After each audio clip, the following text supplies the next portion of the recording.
Hi everyone, today we're making Sambal Goreng. Sambal Goreng is a very popular, hearty vegetarian side dish. It's popular in Indonesia, Malaysia, and Singapore. It's usually made with bean curd, tempe, and long beans, which is stir-fried in a aromatic, fresh spice paste. So this is the easy version and I'm sure you'll love it. Let's get started. To begin with, we have 450 grams of bean curd or tokwa, and we're going to chop it into rectangular pieces like this and set that aside. We also have 500 grams of long beans which have been rinsed thoroughly, and we're just going to chop that up as well into about 5 centimeter long pieces. Keep that aside, and if you're using tempeh, you can chop that up as well. A small packet of tempeh should do. Today, since we're making the easy version, we're not using the tempeh.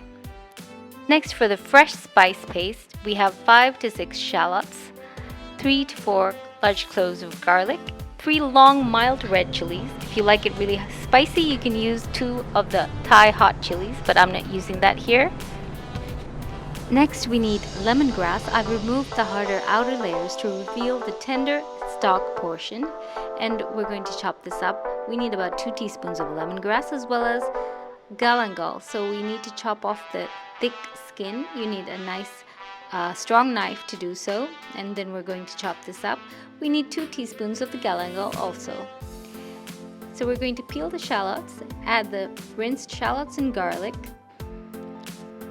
to a small grinder jar here.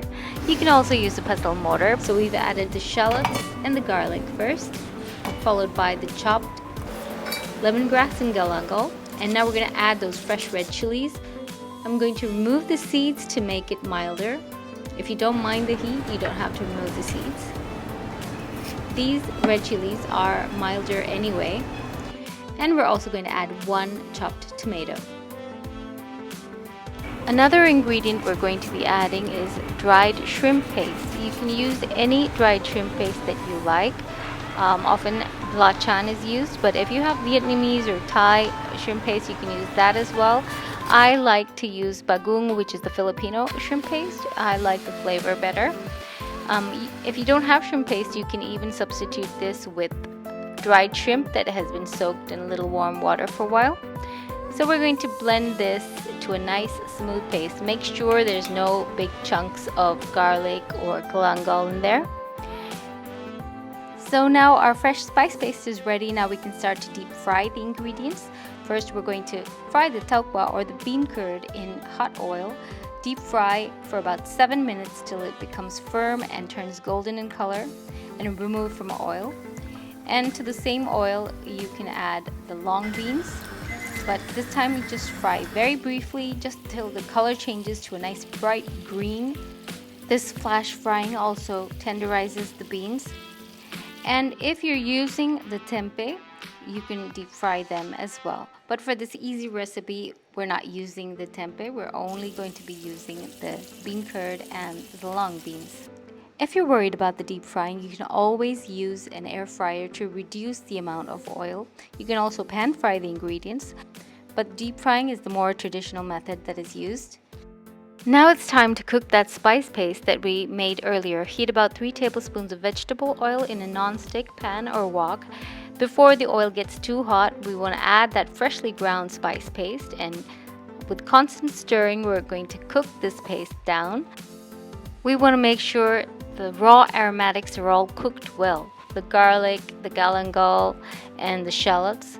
You don't want that raw aroma to last. Keep cooking till the aroma changes and the oil separates. At this stage, we can add half a cube of vegetable stock. That's a bouillon cube. Only add half a cube, otherwise your paste will become too salty. After tasting, we can also add a little bit more of that shrimp paste according to your taste. And once the oil separates, again, you can add 2 tablespoons of thick coconut cream. You have to stir briskly to incorporate the coconut cream quickly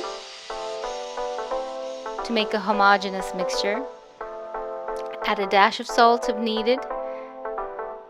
And at this stage, we can return the fried items, the bean curd, the beans, And if you're using the tempeh, you can add that as well. Toss this all together really quickly to make sure everything is coated with that spice paste. The bean curd absorbs that lovely fragrant spice paste and becomes really delicious, as do the beans. You want to just keep tossing it till it's really nicely coated. And at the very end, we can add a little bit of kicap manis, which is sweet, dark, thick soy sauce, popular in Indonesia. You don't want too much, just to drizzle over, less than a tablespoon, and mix it through once again. And your easy version of Sambal Goreng is ready. This is a really great, hearty vegetarian side dish to serve with rice. I hope you give this recipe a try. Do let me know what you think in the comment section down below. Thank you so much for watching. See you next time. Bye.